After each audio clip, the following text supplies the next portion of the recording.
चुप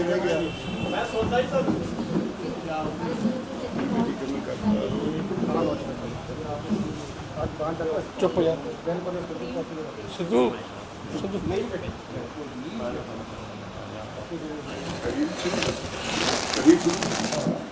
सब तो पहले तो सारे पत्रकार भरावां का स्वागत है।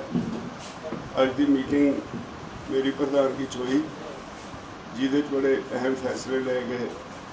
17 तारीख नूं असी देश के सारे MPs नूं स्पैशली जिहड़े विरोधी धिर दे MP ने उन्होंने वोटर्स वालों विप जारी कर रहे हैं।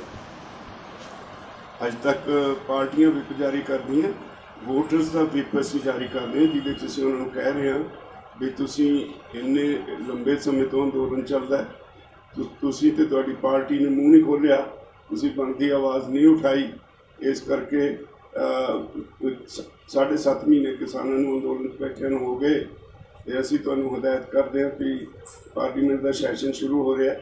अज ये अंदोलन सारी दुनिया के निगाह हेठ है। इस अंदोलन पर बहस हो चुकी house of common Australia, New Zealand, Canada, international human rights commission के ध्यान हेठ है और यूनाइटेड नेशनस इन्हूं वाच कर रहा है। ये अंदोलन सारी दुनिया का अंदोलन हो गया, पर तुहाडी पार्टी ने या तुसीं इहदे ते मूँह नहीं खोलिया। इस करके असी उन्होंने कहा भाई जिहड़ा हुण 19 तारीख तो पार्लीमेंट सैशन शुरू हो रहा है, तुहाडे वोटर तुहानूं हदायत करते हैं भी तुसीं पार्लीमेंट जदों जाओगे सब तो पहला काम ये होएगा भी तुसीं किसानां दे जिहड़ा अंदोलन चल रहा है इनूं हल कराउण वास्ते पार्लीमेंट दे विच होर कोई काम नहीं होण दोगे, पहलां इहदे उत्ते गल करोगे। ते जे तुहानूं वाकआउट तुसीं नहीं करना, क्योंकि वाकआउट करके तुसीं रूलिंग पार्टी नूं खुला समा दे दिंदे हो जो मर्जी कर। ये भी नोटिस च लिखिया है कि जे तुहानूं सस्पेंड कर दिता जाए स्पीकर या चेयरमैन वालों तां भी तुसीं बाहर नहीं होना, फिर भी तुसीं अंदर रह के किसानों की लड़ाई लड़नी है। जे तुसीं ये ना करोगे तो अज असीं भाजपा के लीडर, भाजपा के MP, भाजपा के लोगों का विरोध करते हैं। फिर असीं तुहाडा जिहड़ियां विरोधी पार्टियां ने उन्होंने भी MPs का, उन्होंने भी लोगों का फिर उस तरह विरोध करांगे जिस तरह भाजपा के लोगों का असीं कर रहे हैं। तो ये अज फाइनल उसकी वर्डिंग जी जारी कर दी गई और 17 तारीख को वो जो वोटर्स विप है वो जारी हो जाएगा। दूजा मिशन UP ते उत्तराखंड, अगला टारगेट साडा जिहड़ा UP ते उत्तराखंड दे विच अंदोलन नूं तेज़ करना है और सरकार नूं सबक सिखाउणा है। उहदे लई असीं 1 तो 25 अगस्त तक सारे ਜ਼ਿਲ੍ਹਿਆਂ ਦੇ ਵਿੱਚ मीटिंगां करांगे। 5 सितंबर नूं मुजफ्फरनगर विच देश भर की एक महापंचायत होएगी। अक्तूबर और नवंबर 2 महीने जिहड़े ने 17 डिवीजनस ने UP दियां ते 2 डिवीजनस ने उत्तराखंड दियां, उत्थे असीं डिवीजन लैवल दियां महापंचायतां करांगे। ते 26 जुलाई नूं लखनऊ च प्रैस कॉन्फ्रेंस करके इन्हूं होर अगे तेज़ करने वास्ते काम करांगे। ये तो अगे एक मता पास करके बहुत ही कड़े शब्दों में 6 फॉर जस्टिस उन्होंने जी एक वीडियो जारी की है, उसकी निंदा की है, जिद उन्होंने कहा है कि असी किसान अंदोलन च किसानों के नाल जावांगे, जे इन्होंने कोई गिरफ्तार करूँ तो असी उसका विरोध करांगे। तो पार्लीमेंट से असी जिहड़े खालिस्तान के झंडे लैके जावांगे, किरपाना लैके जावांगे, पार्लीमेंट से कब्जा करांगे। उन्होंने इस कार्रवाई का सख्त नोटिस लिया गया और यदी सख्त निंदा की गई और असी ये तो सगों चौकस हो गए। जिहड़ियां फोर्सिस ने सानू 26 जनवरी नूं साडे अंदोलन नूं ढाल लाई सी, उदों वो फोर्सिस हुण फिर एक्टिव ने। असी लोगों को चौकस करदे, किसी की गल नहीं सुननी। साडा अंदोलन पूरा शांतमई होएगा। उहदे विच असी तय कीता है बई 22 जुलाई तो 13 अगस्त तक जो पार्लीमेंट का सैशन चलेगा, जिदन भी वर्किंग डे होएगा, पार्लीमेंट का सैशन होएगा, 200 मैंबरों का जत्था हर रोज़ पार्लीमेंट वाल कूच करेगा। असी गिरफ्तारी देने लिए नहीं, ये सरकार की इच्छा वो की करती है, किवें बिहेव करती है। असी उत्थे जाके पार्लीमेंट के अगे अपना केस रखांगे, असी उत्थे धरना देंगे। ये 2 दिन 26 ਤਾਰੀਖ ਨੂੰ ਜਦੋਂ 8 ਮਹੀਨੇ ਹੋ ਜਾਣਗੇ ਤੇ 9 ਅਗਸਤ ਨੂੰ ਜਿਹੜੀ ਕੁਇਟ ਇੰਡੀਆ ਮੂਵਮੈਂਟ ਦੇ ਯਾਦ ਵਿੱਚ ਮਹਿਲਾਵਾਂ ਦੇ ਜੱਥੇ ਜਿਹੜੇ ਨੇ ਉਹ ਜਾਣਗੇ। ਤੇ ਇਹ ਤੋਂ ਇਲਾਵਾ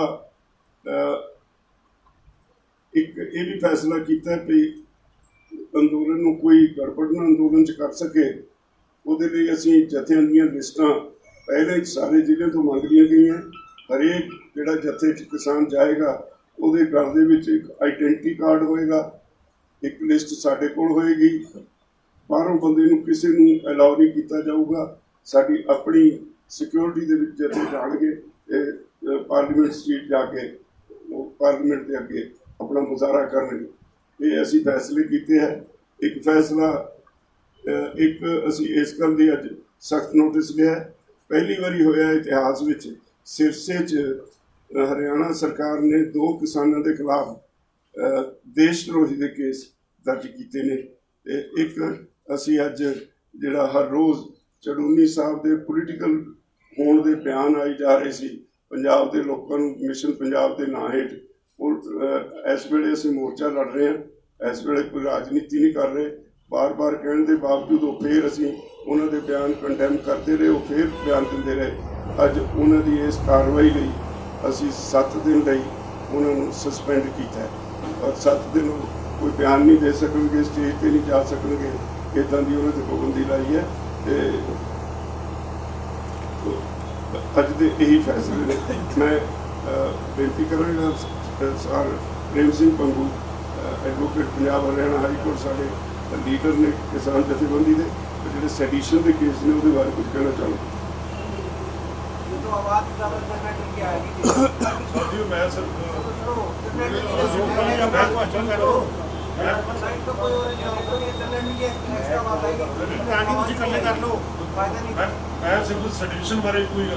बंद करा दो, बंद करा दिए, बंद करा दिए, जा करा के बंद करा दो।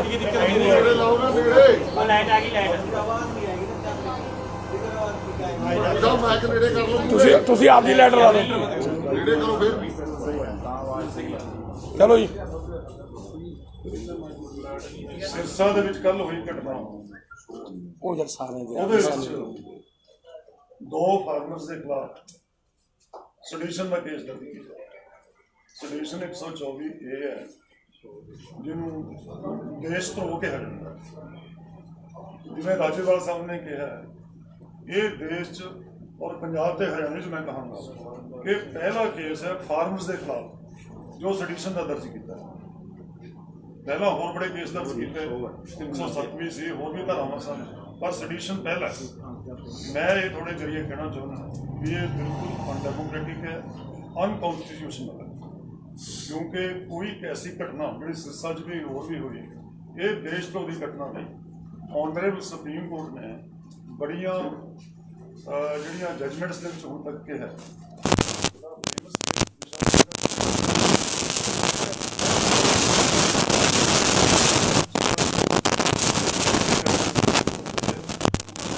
ਸਵਾਮੀ ਦਾ ਕੇਸ ਸੁਣਦੇ ਇਹਦੀ ਕਸਟਡੀ ਦੀ ਡੈਥ ਹੋਈ, 84 ਈਅਰਸ ओल्ड ਸੀ। ਉਹ ਛੱਤੀਸਗੜ੍ਹ ਦੇ ਵਿੱਚ ਜਲ ਜੰਗਲ ਤੇ ਜ਼ਮੀਨ ਦੀ ਰੱਖੀ ਕਰਦਾ ਸੀ, ਉਹਨਾਂ ਲਈ ਪੜ੍ਹਦਾ ਸੀ, ਉਹਨੂੰ ਬੇਲ ਨਹੀਂ ਦਿੱਤੀ ਗਈ ਕਰਕੇ ਕਰਦੇ ਹੋ ਆਪਣੀ ਜਦ ਤੱਕ ਜਨਰਲ ਨੂੰ ਨੇ ਕਿਹਾ ਕਿ ਕੋਈ ਅਲੱਗ ਵਿਚਾਰ ਰੱਖਣਾ ਇਹ ਕੋਈ ਸੋਲੂਸ਼ਨ ਨਹੀਂ।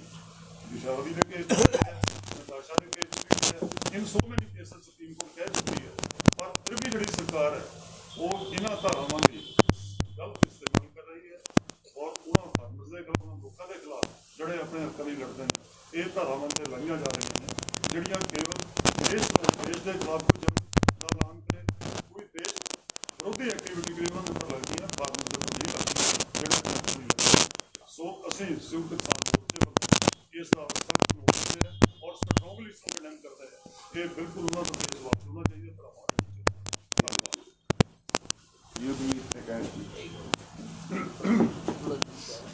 देखिए, आज जो एक महत्वपूर्ण फैसला लिया गया मिशन यूपी और उत्तराखंड, उसको लेके प्रोग्राम आज दिया गया, जो 5 सितंबर का मुजफ्फरनगर का कार्यक्रम है, वो एक राष्ट्रीय स्तरीय जो है किसान पंचायत होगी, जिसमें देश के तमाम प्रदेशों के किसान उसमें हिस्सा लेंगे।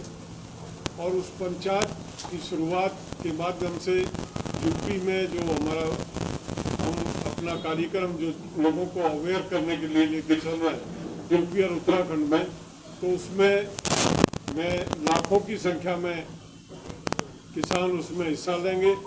और उसके बाद पूरी यूपी, हर यूपी के मंडल स्तरीय यूपी में बैठक होगी। यूपी के साथ साथ उत्तराखंड के जो दोनों मंडल हैं हमारी, उनमें बैठक होगी। और ये जो राष्ट्रीय व्यापी कार्यक्रम है, उस कड़ी में यूपी और उत्तराखंड को हम शुरू में लेके चल रहे हैं।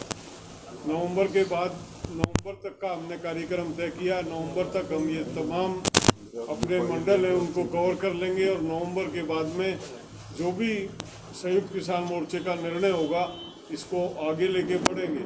7.5 महीने के बाद जिस तरह की उदासीनता सरकार की है और जिस तरह का रवैया और व्यवहार सरकार का, आज आपने देखा होगा ये जो अभी बात की, सरसा में हमारे साथियों के साथ देशद्रोह के केस लगाए जाते हैं। देशद्रोह का कोई मतलब होता किसी विदेशी ताकत के साथ मिलके देश के खिलाफ कोई साजिश रचना देशद्रोह कहलाता। अपनी मांग उठाने के लिए कोई आंदोलन करना देशद्रोह की श्रेणी में नहीं आता। 26 जनवरी और 26 जनवरी के बाद में इन्होंने एक ट्रेंड बना दिया था। जितने भी केसेस किसानों के बनाए, उसमें 307 धारा 307 लगाई, चाहे किसी को चोट लगी ना लगी, केवल आंदोलन करने पे, आवाज़ उठाने पे 307 धारा लगी। तो ये सरकार निरंतर जब से किसान आंदोलन चला, ये कानून की धाराओं का दुरुपयोग करके किसानों को दबाने का प्रयास करती है। हम आज इस प्रेस के माध्यम से बता देना चाहते हैं कि आज इतना कमज़ोर किसान को ना समझे। किसान में अवेकनिंग है, वो जानता है कि उसके अधिकार क्या, धारा कहाँ लगती है और किस तरह की लगती है। इस दबाव में आने वाला किसान नहीं है। ये आंदोलन जो है, जितना सरकार दबाने का प्रयास करेगी, उतना ही मजबूती के साथ आगे बढ़ेगा। हमारे हरियाणा से जोगिंदर नैन जी हैं, मैं उनसे निवेदन करूंगा वो बात रखें।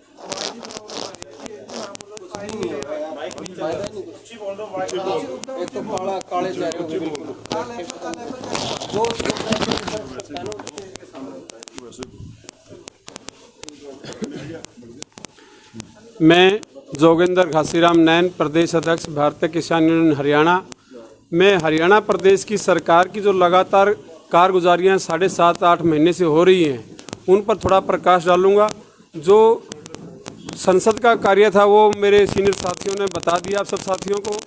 हरियाणा प्रदेश के अंदर लगातार 5-6 दिन से, पिछले जो 5-6 दिन का कार्यकाल है, वो जजप्पा और भाजपा की सरकार के द्वारा हरियाणा के अंदर जो किसान आंदोलन में सक्रिय भूमिका निभा रहे हैं, उनके ऊपर, किसान साथियों के घरों के ऊपर भी दबिश दी जा रही है इस आंदोलन के दौरान।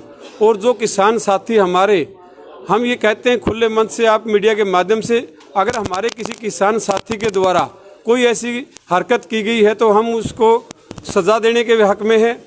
किसान साथियों के द्वारा कोई ऐसी हरकत नहीं की गई, लेकिन जो गाड़ियों के शीशे तोड़ने की बात आती है या गाड़ियों का कोई भी नुकसान पहुंचाने का काम किया जाता है, उस पर जो धारा 124 की लगाई गई है सरसा के अंदर, और जो भिवानी, हिसार के अंदर, आज रोहतक के अंदर भी हमारे किसान साथियों के द्वारा जो प्रदर्शन किया जा रहा है, उसको लेकर के हरियाणा प्रदेश की सरकार लगातार हमारे किसान साथियों के ऊपर दबिश बनाने का जो काम कर रही है।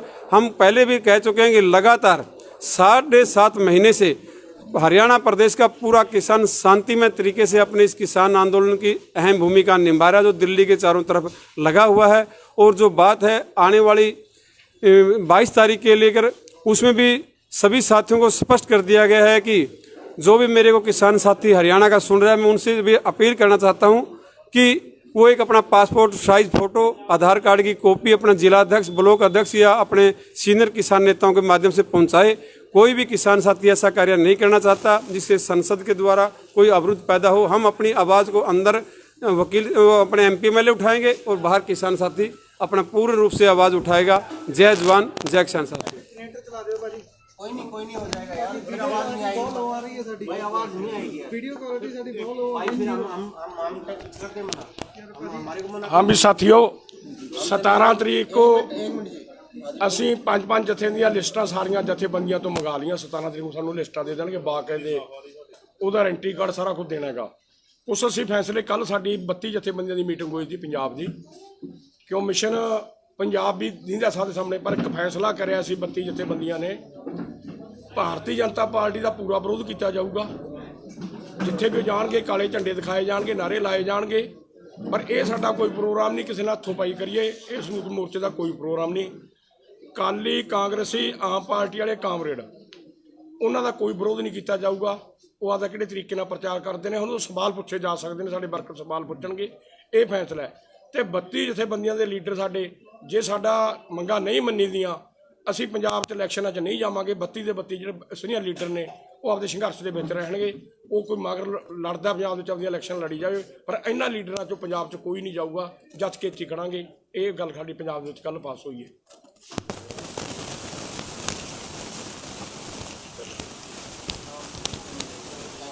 ਬੋਕ ਸਿੰਘ ਮਾਨਸਾ, ਪ੍ਰੈਜ਼ੀਡੈਂਟ ਭਾਰਤੀ ਕਿਸਾਨ ਯੂਨੀਅਨ ਮਾਨਸਾ। ਜੋ ਪੰਜਾਬ ਦੇ ਵਿੱਚ ਹਾਲਾਤ ਪੈਦਾ ਕੀਤੇ ਜਾ ਰਹੇ ਨੇ, ਉਹਨਾਂ ਦੇ ਮੱਦੇਨਜ਼ਰ ਅਸੀਂ ਸਾਰੇ ਪੰਜਾਬ ਦੇ ਲੋਕਾਂ ਨੂੰ ਬੇਨਤੀ ਕੀਤੀ ਹੈ ਕਿ ਜੋ ਕਿਸਾਨਾਂ ਦੀਆਂ ਸਮੱਸਿਆਵਾਂ ਨੇ, ਕਿਸਾਨਾਂ ਦੀਆਂ ਮੰਗਾਂ ਨੇ, 3 ਕਾਲੇ ਕਾਨੂੰਨ ਰੱਦ ਕਰਨੇ, MSP ਦਾ ਗਰੰਟੀ ਕਾਨੂੰਨ ਬਣਾਉਣਾ ਔਰ ਸਾਰੀਆਂ ਫਸਲਾਂ ਦੀ ਖਰੀਦ ਕਰਨੀ, ਬਿਜਲੀ ਐਕਟ ਆ ਜਿਹੜਾ ਵਾਪਸ ਕਰਨਾ, ਪ੍ਰਦੂਸ਼ਣ ਐਕਟ ਵਾਪਸ ਕਰਨਾ, ਤੇਲ ਦੀਆਂ ਵਧੀਆਂ ਕੀਮਤਾਂ ਰੋਕਣ ਵਾਸਤੇ ਜਿਹੜਾ ਹੈਗਾ ਉਹ ਸਾਰੇ ਅਸੀਂ ਲੋਕਾਂ ਨੂੰ ਅਪੀਲ ਕੀਤੀ ਹੈ। ਪੋਲੀਟੀਕਲ ਪਾਰਟੀਆਂ ਨੂੰ ਵੀ ਅਪੀਲ ਕੀਤੀ ਹੈ ਕਿ ਉਹ ਪੋਲੀਟੀਕਲ ਏਜੰਡੇ ਨੂੰ ਛੱਡ ਕੇ ਇਸ ਅੰਦੋਲਨ ਦੇ ਤੇ ਕਿਸਾਨਾਂ ਦੀਆਂ ਮੰਗਾਂ ਵੱਲ ਧਿਆਨ ਦੇਣ। ਕਿਉਂਕਿ ਹਜੇ ਜਿਹੜਾ ਹੈਗਾ ਇਲੈਕਸ਼ਨ ਦੇ ਵਿੱਚ ਕਾਫੀ ਸਮਾਂ ਪਿਆ। ਇਲੈਕਸ਼ਨ ਦਾ ਜਦੋਂ ਸਮਾਂ ਆਊਗਾ ਉਦੋਂ ਇਹਨਾਂ ਬਾਰੇ ਸੋਚਿਆ ਜਾ ਸਕਦਾ ਹੈ। ਪਰ ਅੱਜ ਜਿਹੜਾ ਪੰਜਾਬ ਦੇ ਲੋਕ, ਭਾਰਤ ਦੇ ਲੋਕ, ਉਹ ਸਾਰੇ ਦਿੱਲੀ ਦੇ ਮੋਰਚਿਆਂ 'ਤੇ ਬੈਠੇ ਨੇ, ਆਪਣੀਆਂ ਮੰਗਾਂ ਮਨਾਉਣ ਦੇ ਲਈ ਬੈਠੇ ਨੇ, ਆਪਣੇ ਹੱਕ ਸੱਚ ਦੀ ਲੜਾਈ ਲੜ ਰਹੇ ਨੇ। ਇਸ ਲਈ ਇਹ ਜਿਹੜਾ ਹੈਗਾ ਮਹੱਤਵਪੂਰਨ ਹੈ। ਜਿਹੜੀਆਂ ਚੋਣਾਂ ਨੇ ਉਹ ਅਗਲਾ ਜਿਹੜਾ ਹੈਗਾ ਏਜੰਡੇ 'ਤੇ ਆ ਸਕਦੀਆਂ ਨੇ, ਪਰ ਪਹਿਲਾ ਜਿਹੜਾ ਸਾਡਾ ਏਜੰਡਾ ਹੈ, ਪਹਿਲਾ ਜਿਹੜਾ ਸਾਡਾ ਪ੍ਰੋਗਰਾਮ ਹੈ, ਪਹਿਲੇ ਜਿਹੜਾ ਅੱਜ ਸਾਡਾ ਸੰਘਰਸ਼ ਚੱਲ ਰਿਹਾ ਹੈ, ਉਹ ਪਹਿਲ ਦੇ ਆਧਾਰ 'ਤੇ ਅਸੀਂ ਉਹਨੂੰ ਲੜਨਾ ਹੈ, ਜਿੱਤਣਾ ਹੈ। ਔਰ ਸਰਕਾਰ ਨਾਲ ਜਿਹੜੀ ਹੈਗੀ ਹੈ ਸਾਡੀ ਜੰਗ ਜਾਰੀ ਹੈ। ਪਿਛਲੇ ਸਮੇਂ ਦੇ ਵਿੱਚ ਅਸੀਂ ਵੱਖ-ਵੱਖ ਪੜਾਵਾਂ ਵਿੱਚੋਂ ਹੁੰਦੇ ਹੋਏ ਅਗਲੇ ਪੜਾਅ 'ਚ ਆਏ ਹਾਂ। ਹੁਣ ਜਿਵੇਂ ਸਾਡੇ ਸਾਥੀਆਂ ਨੇ ਦੱਸ ਹੀ ਦਿੱਤਾ ਹੈ ਕਿ 22 ਤੋਂ ਅਸੀਂ ਲਗਾਤਾਰ ਜਿਹੜਾ ਪਾਰਲੀਮੈਂਟ ਅੱਗੇ ਜਾ ਕੇ ਆਪਣਾ ਜਿਹੜਾ ਆਵਾਜ਼ ਬੁਲੰਦ ਕਰਨੀ ਹੈ। ਔਰ ਉਹਦੇ ਵਿੱਚ 17 ਤਰੀਕ ਨੂੰ ਅਸੀਂ ਜਿਹੜਾ ਹੈਗਾ ਵੋਟਰਸ ਵਿਪ ਜਾਰੀ ਕਰਕੇ ਪਾਰਲੀਮੈਂਟ ਦੇ ਮੈਂਬਰਾਂ ਨੂੰ ਅੰਦਰ ਆਪਣੀ ਆਵਾਜ਼ ਕਿਸਾਨਾਂ ਦੇ ਹੱਕ 'ਚ ਉਠਾਉਣ ਦੇ ਲਈ ਅਪੀਲ ਕੀਤੀ ਹੈ ਔਰ ਉਹਨਾਂ ਨੂੰ ਇਸ ਗੱਲ ਦਾ ਚੇਤਾਵਨੀ ਪੱਤਰ ਭੇਜਿਆ। ਸੋ ਇਸ ਕਰਕੇ ਅਸੀਂ ਸਾਰੇ ਪ੍ਰੈਸ ਵਾਲੇ ਵੀਰਾਂ ਰਾਹੀਂ ਇਹ ਸਾਰੀਆਂ ਜਿਹੜੀਆਂ ਗੱਲਾਂ ਨੇ ਆਪਣੇ ਪਾਰਲੀਮੈਂਟ ਮੈਂਬਰਸ ਔਰ ਆਪਣੇ ਜਿਹੜੇ ਪੰਜਾਬ ਦੇ, ਭਾਰਤ ਦੇ ਲੋਕ ਨੇ, ਉਹਨਾਂ ਤੱਕ ਪਹੁੰਚਾਉਣਾ ਚਾਹੁੰਦੇ ਹਾਂ, ਤਾਂ ਕਿ ਉਹ ਸਾਡੇ ਇਸ ਅੰਦੋਲਨ ਦੇ ਨਾਲ ਜਿਵੇਂ ਪਹਿਲਾਂ ਮੋਢੇ ਨਾਲ ਮੋਢਾ ਜੋੜ ਕੇ ਜਿਹੜੇ ਖੜੇ ਨੇ, ਉਹ ਹੋਰ ਮੋਢੇ ਨਾਲ ਮੋਢਾ ਜੋੜ ਕੇ ਖੜਨ, ਤਾਂ ਜੋ ਹੈ ਕਿ ਸਾਡੇ ਜਿਹੜੀ ਸਰਕਾਰ ਹੈ ਉਸ ਤੋਂ ਇਹ ਮੰਗਾਂ ਮਨਾਈਆਂ ਜਾ ਸਕਣ। ਧੰਨਵਾਦ ਜੀ।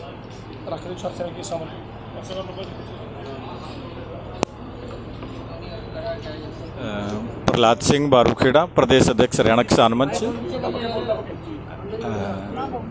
अरे सिर्फ चल गए।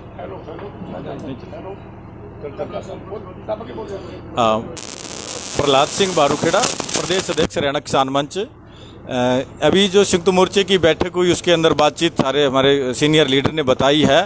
22 तारीख को संसद की तरफ जाएंगे। 200 किसानों का जत्था जाएगा हर रोज़ जब तक ये मानसून सत्र चलेगा तब तक जाएंगे और वहाँ पर बैठेंगे, धरना देंगे। अगर सरकार गिरफ्तारी करती है तो गिरफ्तारी देंगे और जब गिरफ्तारी नहीं होगी तो शाम को वापस लौटेंगे और अगले दिन दोबारा फिर 200 किसानों का जत्था वहाँ पे जाएगा। और ये जो सरकार है आंदोलन को तोड़ने के लिए, किसानों को दबाने के लिए तरह तरह के हथकंडे अपनाती रही है। पहले भी किसानों को ये अत्याचार करती रही है। अभी भी सिरसा के अंदर हमारे ऊपर देशद्रोही के मुकदमे इन्होंने लगाए हैं। जो स्पीकर है रणवीर गंगवा, एक संवैधानिक पद के ऊपर होते हुए यूनिवर्सिटी के अंदर अंदर जाते हैं, जो यूनिवर्सिटी है वो यूनिवर्सिटी छात्रों के पढ़ने की जगह है, ना कि किसी पार्टी की मीटिंग करने के लिए है। और वो पार्टी की मीटिंगों में जाके एक संवैधानिक पद पे होते हुए भी सभी मर्यादाओं का उल्लंघन करते हैं, असंवैधानिक कार्य करते हैं। मुकदमे दर्ज होने चाहिए तो रणवीर गंगवा पे होने चाहिए, जो सरकारी गाड़ी का दुरुपयोग कर रहे हैं। और हमारे ऊपर जो शांतिपूर्ण तरीके से हम वहाँ पे प्रदर्शन कर रहे थे, मेरे नाम से पर्चा है, प्रहलाद सिंह भारूखेड़ा, और एक हमारे बुजुर्ग किसान है जो कम से कम 70 साल उनकी उम्र है, हरचरण सिंह जी, उनके नाम बाई नेम जो है देशद्रोही का मुकदमा दर्ज किया, और 100 अन्य लोगों के नाम। हम इनको बता देना चाहते हैं आपके प्रेस के माध्यम से कि ना तो हम इनकी मुकदमों से डरने वाले हैं, ना इनकी गोलियों से डरने वाले हैं, ना इनकी जेलों से डरने वाले हैं। हम देश की बहुत बड़ी लड़ाई लड़ रहे हैं। जब तक ये 3 काले कानून रद्द नहीं हो जाते, MSP खरीद गारंटी कानून नहीं बन जाता, हमारा संघर्ष जारी रहेगा। हम घरों को वापस नहीं लौटेंगे ये 3 काले कानून वापस करवाने से पहले।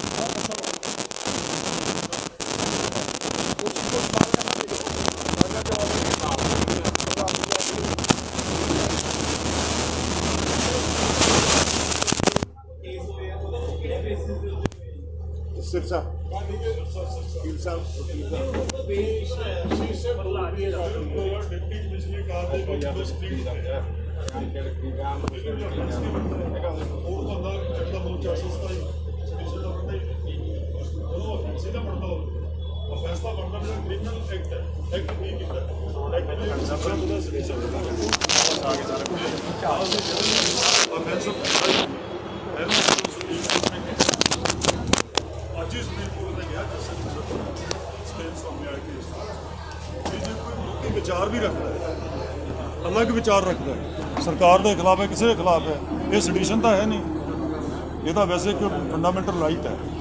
ਹੁਣ ਇੱਕ ਵਿੰਡੋ ਜਿਹੜੇ ਸ਼ੀਸ਼ੇ ਕਾਰ ਦੇ ਟੁੱਟ ਜਾਣੇ ਤਾਂ ਇਹਨੂੰ ਆਪਾਂ ਸਡੀਸ਼ਨ ਦਾ ਦੇਸ਼ਧਰੋਹ ਕਿਵੇਂ ਕਹਾਂਗੇ?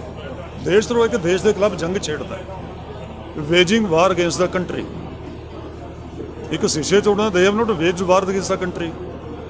ਇਹ ਤਾਂ ਇੱਕ ਕ੍ਰਿਮੀਨਲ ਐਕਟ ਹੈ, ਉਹਦੇ ਵੀ ਤੁਸੀਂ ਧਾਰਾ IPC 'ਚ 500 ਧਾਰਾ ਨੇ, ਜਿਹੜੀ ਮਰਜ਼ੀ ਲਗਾ ਲਓ ਤੁਸੀਂ। ਕੋਈ ਮਾਰ ਕਟਾਈ ਕਰਦਾ 323 ਹੈ, 325 ਹੈ, 326 ਹੈ, 427 ਹੈ, 332 ਹੈ, 53 ਹੈ, ਬੜੀਆਂ ਧਾਰਾਵਾਂ ਨੇ। ਪਰ ਸਡੀਸ਼ਨ ਤਾਂ ਇੱਕ ਬਿਲਕੁਲ ਅਲੱਗ ਧਾਰਾ ਹੈ ਨਾ। ਕੇਸ ਕਿਸੇ ਦੇ ਉੱਤੇ ਦਰਜ ਕੀਤੇ ਜਾਂਦੇ ਆ, ਇੱਕ ਹਰਾਸਮੈਂਟ ਦਾ ਹੁੰਦੀ ਹੈ ਨਾ। ਹੁਣ ਕਿਸਾਨਾਂ ਨੂੰ ਹਰਾਸਮੈਂਟ ਹੋ ਗਈ, ਜਿਹੜੇ ਜਿਨ੍ਹਾਂ ਦੇ ਉੱਤੇ ਪਰਚੇ ਦਰਜ ਹੋਏ ਆ, ਸੋ ਉਹਦੇ ਅਗੇਂਸਟ ਕੀ ਕਿਸਾਨ ਵੀ ਪਰਚਾ ਦਰਜ ਕਰ ਸਕਦੇ ਆ ਕਿ ਸਾਡੇ ਨੂੰ ਇਸ ਤਰੀਕੇ ਨਾਲ ਗਲਤ ਤਰੀਕੇ ਨਾਲ ਹਰਾਸ ਕੀਤਾ ਗਿਆ, ਕਾਨੂੰਨ ਦੇ ਆਧਾਰ ਦੇ ਉੱਤੇ ਜੋ ਬਣਦੀ ਕਾਰਵਾਈ ਆ ਉਹ ਕਰਨੀ ਚਾਹੀਦੀ ਆ। ਪਰ ਜੇ ਇਸ ਤਰੀਕੇ ਨਾਲ ਕੇਸ ਦਰਜ ਹੋ ਜਾਂਦੇ ਫਿਰ ਹਰਾਸਮੈਂਟ ਤਾਂ ਹੁੰਦੀ ਆ। ਨਹੀਂ, ਲੀਗਲੀ ਚੈਲੰਜ ਹੋ ਸਕਦਾ ਜਦੋਂ ਕੋਈ ਵੀ ਅਫੈਂਸ ਗਲਤ ਲੱਗ ਜਾਏ ਇਨ ਦਾ ਕੋਰਟ ਆਫ ਲਾ। ਪਹਿਲਾਂ ਉਸਦੇ ਪਰ ਚਾਰਜ ਤੇ ਬਹਿਸ ਹੁੰਦੀ ਹੈ ਵੀ ਆਇਆ ਅਫੈਂਸ ਮੇਡ ਆਊਟ ਹੈ ਕਿ ਨਹੀਂ ਹੈ। ਜੇ ਅਫੈਂਸ ਮੇਡ ਆਊਟ ਨਹੀਂ, ਹੁਣ ਇਹ ਸਾਡੇ 26 ਨੂੰ ਫਾਰਮਸ ਤੇ ਲੱਗੇ ਆ, 307 ਸੀ, 307 ਦੇ ਵੀ ਕਿਸੇ ਨੇ ਕੋਈ ਸੱਟ ਨਹੀਂ ਮਾਰੀ, ਕੋਈ ਮੈਡੀਕਲ ਐਗਜ਼ਾਮੀਨੇਸ਼ਨ ਨਹੀਂ, ਕੋਈ ਡਾਕਟਰ ਨੇ ਲਿਖੇ ਵੀ ਇੰਜਰੀ ਡੇਂਜਰਸ ਟੂ ਲਾਈਫ ਹੈ, ਤਾਂ ਫਟਾਫਟ ਜ਼ਮਾਨਤਾਂ ਹੋਣਗੀਆਂ ਸਾਰਿਆਂ ਦੀਆਂ, ਕਿਉਂਕਿ ਐਵੀਡੈਂਸ ਹੀ ਕੋਈ ਨਹੀਂ ਸੀ। ਇਸ ਲਈ ਉਹ ਅਫੈਂਸ ਕੋਰਟ 'ਚ ਖੜਦੇ ਨਹੀਂ, ਜਿਹੜੇ ਲੀਗਲੀ ਪ੍ਰੂਵ ਨਾ ਹੋ ਸਕਣੇ ਹੋਣ ਔਰ ਜਿਹੜੇ ਲੀਗਲੀ ਵੈਲਿਡ ਨਾ ਹੋਣ, ਨਾ ਉਹਨਾਂ ਦੀ ਕੋਈ ਮੈਡੀਕਲ ਐਵੀਡੈਂਸ ਹੋਵੇ, ਨਾ ਸਪੋਰਟਿੰਗ ਐਵੀਡੈਂਸ ਹੋਵੇ। ਇਸ ਲਈ ਲੱਗਣਾ ਹੈ ਆਪਣੇ ਆਪ ਹੀ ਸਰਕਾਰ ਨੂੰ ਤਾਂ ਇਹਦਾ ਝਾੜਾਂ ਪੈਂਦੀਆਂ ਨਾ ਸੁਪਰੀਮ ਕੋਰਟ 'ਚ ਪ੍ਰੋਸੀਕਿਊਸ਼ਨ ਨੂੰ, ਵੀ ਤੁਸੀਂ ਗਲਤ ਧਾਰਾਵਾਂ ਲਾਉਂਦੇ, ਕੋਰਟ 'ਚ ਖੜਦੇ ਨਹੀਂ ਆ ਕੇ। ਇਸ ਲਈ ਬਿਲਕੁਲ ਗਲਤ ਹੈ ਇਹ। ਮੈਂ ਕਹਿੰਦਾ ਵੀ ਸੰਵਿਧਾਨ ਦੀ ਵੀ ਤਾਂ ਜਿਉਂ ਉਡਾ ਰਹੇ ਆ, ਫਲਾਊਟ ਕਰ ਰਹੇ ਆ, ਡੈਮੋਕ੍ਰੇਸੀ ਨੂੰ ਵੀ ਕਰ ਰਹੇ ਆ, ਸਾਰਾ ਜਿਹੜਾ ਕੈਨਨਸ ਆਫ ਲਾ ਹੈ ਉਹਨਾਂ ਨੂੰ ਵੀ ਫਲਾਊਟ ਕਰ ਰਹੇ ਆ। ਇਹ ਲਾ ਕੇ ਸਰਕਾਰਾਂ ਜਾਣਬੁੱਝ ਕੇ ਐਜੀਟੇਸ਼ਨ ਕਰਨ ਵਾਲੇ ਲੋਕਾਂ 'ਤੇ, ਪੀਸਫੁਲ ਲੋਕਾਂ ਦੇ ਜੇ ਇਹੋ ਜਿਹੀਆਂ ਧਾਰਾਵਾਂ ਲਾਉਣਗੀਆਂ ਤਾਂ ਉਹ ਆਪਣਾ ਜਲੂਸ ਆਪ ਹੀ ਕੱਢਣਗੀਆਂ ਕੋਰਟ 'ਚ। ਉਹਨਾਂ ਨੂੰ ਆਪਣੀ ਪੋਜੀਸ਼ਨ ਆਪ ਹੀ ਖਰਾਬ ਹੁੰਦੀਆਂ ਨੇ, ਝਾੜਾਂ ਖਾਣੀਆਂ ਪੈਂਦੀਆਂ ਕੋਰਟ। ਇਹ ਬਿਲਕੁਲ ਤਾਂ ਹੀ ਅਸੀਂ ਮੰਗ ਕੀਤੀ ਵੀ 124 ਇਹ ਬਣਦੀ ਨੇ, ਇਹ ਧਾਰਾ ਖਤਮ ਕਰੋ ਔਰ ਕੇਸ ਨੂੰ ਤਾਂ ਵਾਪਸ ਲਓ। ਸਰ ਇੱਕ ਹਿੰਦੀ 'ਚ ਦੱਸਦੇ, ਹਰਿਆਣੇ ਵਾਲੇ ਕਹਿੰਦੇ ਜ਼ਿਆਦਾ ਆਏ ਹੋਏ ਆ, ਗਵਰਨਰ ਨੂੰ ਗਵਰਨਰ ਤੱਕ ਜਾਣ ਦਾ ਐਲਾਨ ਕੀਤਾ ਸੀਗਾ 26 ਜੂਨ ਨੂੰ, ਪਰ ਜਾਣ ਨਹੀਂ ਦਿੱਤਾ ਗਿਆ ਸੀਗਾ। ਸੋ ਹੁਣ ਤੁਸੀਂ ਕਹਿੰਦੇ ਹੋ ਕਿ ਸੰਸਦ ਤੱਕ ਅਸੀਂ ਜਾਵਾਂਗੇ, ਜੇ ਸਰਕਾਰ ਨੇ ਰੋਕਣ ਦੀ ਕੋਸ਼ਿਸ਼ ਕੀਤੀ ਹੈ, ਪ੍ਰਸ਼ਾਸਨ ਨੇ ਰੋਕਣ ਦੀ ਕੋਸ਼ਿਸ਼ ਕੀਤੀ, ਫਿਰ ਕਿੱਦਾਂ ਹੋਊਗਾ? ਤੁਸੀਂ ਵੈਸੇ ਕਿਹਾ ਵੀ ਅਸੀਂ ਜਿੱਥੇ ਰੋਕਣਗੇ ਉੱਥੇ ਹੀ ਰੁਕ ਜਾਵਾਂਗੇ, ਜਿੱਥੇ ਰੋਕਣਗੇ ਉੱਥੇ ਰੁਕਾਂਗੇ ਤੇ ਇਹ ਤਾਂ ਪਹਿਲਾਂ ਵੀ ਕਿਹਾ ਹੈਗਾ ਕਈ ਵਾਰੀ, ਆਪਾਂ ਪਰ ਫਿਰ ਵੀ ਚਲੇ ਜਾਂਦੇ ਆ ਤੇ ਨਹੀਂ ਇਹ ਸਵਾਲ ਦਾ ਜਵਾਬ ਅਸੀਂ ਦਿੰਦੇ ਹਾਂ। ਜਿਹੜਾ ਸਾਡੇ ਸੰਯੁਕਤ ਮੋਰਚੇ ਤੋਂ ਬਾਹਰ ਜਾਊਗਾ ਉਹ ਸਾਡਾ ਕੁਝ ਨਹੀਂ ਹੋਊਗਾ, ਉਹ ਸਾਡੇ ਮੋਰਚੇ ਦਾ ਵਿਰੋਧੀ ਹੋਊਗਾ। ਸਮਝ ਕੇ ਗੱਲ, ਵਿਰੋਧ ਕਰਦਾ ਹੋਊਗਾ, ਜਿਹੜਾ ਲੰਘਣਾ ਕਰੂਗਾ। ਅਸੀਂ ਸਿਰਫ 200 ਬੰਦਾ ਭੇਜਣਾ, ਕਿਸੇ ਦੂਜੀ ਜਥੇ ਨੇ ਕੋਈ ਸੁਨੇਹਾ ਨਹੀਂ ਸੀ ਦਿੱਤਾ ਵੀ ਆਪਦੇ ਬੰਦੇ ਲੈ ਕੇ ਆਉਣ। ਉਹ ਜੇ ਆ ਕੇ ਸਾਡੇ ਅੰਦੋਲਨ 'ਚ ਵਿਘਨ ਪਾਉਂਦੇ ਨੇ, ਸਾਡੇ ਅੰਦੋਲਨ ਨੂੰ ਹਰਾਉਣਾ ਚਾਹੁੰਦੇ ਨੇ, ਉਹ ਬਾਹਰਲੀਆਂ ਸ਼ਕਤੀਆਂ ਨੇ, ਉਹਨਾਂ ਨੂੰ ਨਹੀਂ ਇਹੋ ਜਿਹਾ ਕੰਮ ਕਰਨਾ ਚਾਹੀਦਾ। ਕੋਈ ਏਡ ਨਹੀਂ ਦਿੱਤੀ ਕੀਤੀ ਜਾਊਗੀ। ਜੇ ਸਰਕਾਰ ਉਹਦੇ ਪਰਚੇ ਦਰਜ ਕਰੇ, ਕੁਛ ਕਰੇ, ਉਹਨੂੰ ਜੇਲ੍ਹ ਭੇਜੇ, ਕੋਈ ਮਦਦ ਨਹੀਂ ਕਰੀ ਜਾਊ, ਜਿਹੜਾ ਤੋੜ ਕੇ ਜਾਊਗਾ। ਜਿਹੜਾ ਤੁਸੀਂ ਕਹਿੰਦੇ ਹੋ whip ਜਾਰੀ ਕਰਨਾ ਹੈਗਾ ਵਿਰੋਧੀ ਪਾਰਟੀਆਂ ਦੇ ਨੁਮਾਇੰਦਿਆਂ ਨੂੰ, ਉਹ ਇਹ ਕਰਦੀ ਰਹੂਗੀ ਵੀ ਉਹਨੂੰ ਤੁਸੀਂ ਘਰ ਘਰ ਉਹਨਾਂ ਦੇ ਜਾ ਕੇ ਮੇਲ ਕਰਤਾ 17 ਤਰੀਕ ਨੂੰ ਅਸੀਂ ਮਿਲਿਆ ਸੀ। ਸਾਡੀ ਇਨਫੋਰਮੇਸ਼ਨ ਮਿਲੀ ਵੀ 18 ਨੂੰ ਤਾਂ ਗਵਰਨਮੈਂਟ ਨੇ ਆਲ ਪਾਰਟੀ ਮੀਟਿੰਗ ਸੱਦੀ ਹੋਈ ਹੈ, 17 ਨੂੰ ਪਾਰਟੀਆਂ ਨੇ ਇੱਥੇ ਮੀਟਿੰਗਾਂ ਸੱਦੀ ਹੋਈਆਂ, ਇਸ ਕਰਕੇ ਅਸੀਂ ਮੇਲ ਕਰ ਦਿੰਦੇ ਸਾਰੇ। गुरनाम चटनी को वो सस्पेंड किया गया 7 दिन के लिए, क्या वजह रही, क्यों सस्पेंड किया? ਉਹ ਰਾਜਨੀਤਿਕ ਬਿਆਨ ਦਿੰਦਾ ਜੀ। आपसे बोलने सर, कैमरा पे सेट है, आपको फिर कैसे दिखाई पता नहीं कैसे प्रेस कॉन्फ्रेंस कर। आज की मीटिंग में गुरनाम चटनी के मामले में क्या बातचीत हुई? काफ़ी लंबे समय से वो पंजाब के सारी कंडीशन को पॉलिटिकल होने के लिए उकसा रहा था और बार बार हम इस बात को कंडेम करते रहे। हम कहते हैं कि गलत नहीं कर रहे, हमारा कोई प्रोग्राम नहीं है, तो वो नहीं रुके। तो कल पंजाब की मीटिंग में सारी जथेबंदियों ने शिकायत की, तो आज उसके हाउस में, जनरल हाउस में फैसला करके 7 दिन के लिए उनको सस्पेंड कर दिया। वो 7 दिन स्टेज पे नहीं जाएंगे, कोई बयान नहीं देंगे, ये उनको बंदी लगा रहे हैं। अगली क्या रणनीति रहने वाली है संसद के कूच के लिए? संसद कूच के लिए हम यहाँ से 200 किसानों का जथा संसद की तरफ कूच करेगा और अगर जाने दिया तो हम जाएंगे पार्लियामेंट स्ट्रीट और वहाँ जाके बैठेंगे सारा दिन।